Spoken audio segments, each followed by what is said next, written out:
Yo, what's up everybody? It's your boy Ben from Ben and Tanaye. And today, I'm back with another week of the NFC East breakdown. I know what you're thinking, man. What happened to last week, man? You didn't post nothing last week. I have no excuse, man. I'm trash. I missed a week. And that's on me. That's my apologies. And it's not because the Redskins lost or anything. We actually won. I just didn't post a video, and that's on me. But moving forward, we're back with week 11.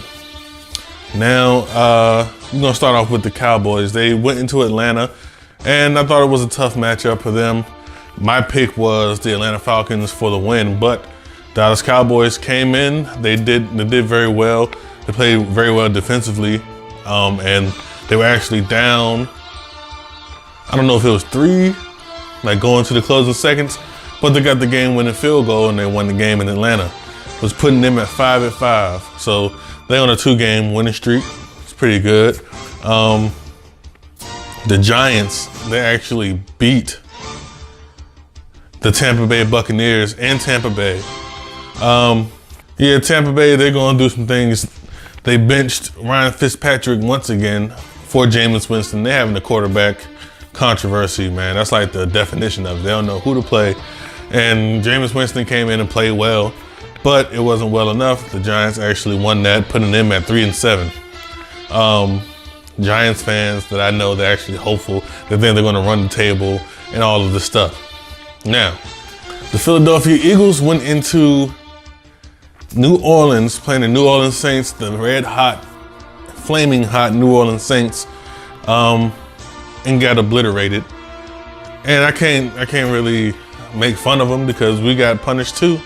All I can say is at least we put up 19 points. We tried at least. Eagles only put up 7 points. It was 48-7. That was the final score. Carson Wentz had the worst game of his career. Yeah, of his career. And, you know, the New Orleans Saints offense, man, it's hard to stop. I'm not gonna lie. I've seen it firsthand. It's hard to stop. So I'm not gonna poke too much fun at the Philadelphia Eagles. Now, the Washington Redskins, the home team, we were at home playing against the Houston Texans, and it was a heck of a game, to say the least. They came in and they scored a couple points early, 10 points early, and that was our first time playing from behind. So it was an interesting game. We went down, scored a touchdown. Adrian Peterson jump cut to the left, touchdown. Then right before half, we had another chance. We had 2 chances to take the lead before halftime. Alex Smith dropped a dime to Vernon Davis, and he dropped it. It would have been at least to the 1-yard line. I saw nothing but green, but it would at least been very close, and it could have just gave us a touchdown drive. He dropped it. We had 3 and out. We got to stop, and we had another chance to close it out. Well, at least score before halftime. Alex Smith throws an interception at the 1-yard line. 100. Well, it's not at the 1. He threw it in the end zone. 101-yard interception return for a touchdown. So, we go into halftime with that. Come out, then the craziness happens. Alex Smith, our star quarterback, our franchise quarterback for right now, the big money man, he broke his leg. And it was sad to see. It was a very gruesome injury. I thought he broke his ankle at first, but they confirmed that he broke 2 bones in his leg, the tibia and fibula. So that was very heartbreaking for him, because I know he's a competitor, and I know a lot of people, Alex Smith is not putting his best production up that he's capable of. And I even said it myself that it's going to take to year 2 for him to really be in the system and just be comfortable with doing things. Right now, he's still learning. Yes, he's a veteran quarterback. They say, oh, you should pick up on this stuff and all that. This is true, but it's still a new system for him. He's been in a system with Andy Reid all of these years, and just coming into a new system, he's doing an actual good job, if you ask me. He's not turning the ball over and letting the defense do their thing, because the defense is They doing it this year. So all the people were like, oh, you know, we'll see. I mean, the ball might move a little better without him. It might. You know, Colt McCoy is a formidable backup. He's a great quarterback. He's been in the system for 5 years, so he knows the system in and out better than Alex Smith. So I didn't lose confidence going into the game and the rest of the game. And he actually came out. His first 2 passes was a completion and a touchdown. So I'll take it. He had 2 touchdowns, and it still wasn't enough. We ended up losing to the Houston Texans 23-21. Let me just say the referees in that game were horrible on both sides of the ball.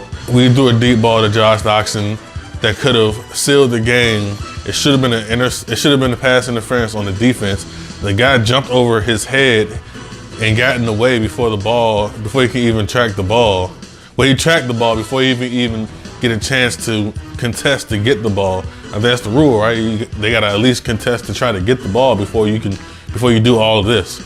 Because yes, I've seen over the back interceptions before, but that's when the receiver and the safety or the cornerback, they're both going for the ball. They're trying to get the ball, trying to at least contest for it. So, and they didn't call that. That would have been an easy chip shot for Dustin Hopkins. We would have walked out of FedEx Field with a W going into Dallas 7-4. But 7-3, excuse me. But they didn't call it. And then they had a very bad call on Josh Norman, talking about he was holding. If you look at the play, he wasn't holding at all. And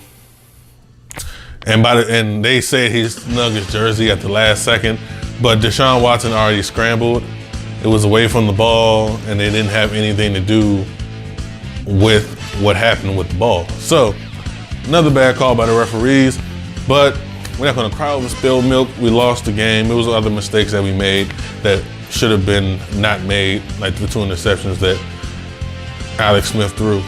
So I'm going to get into this week's picks.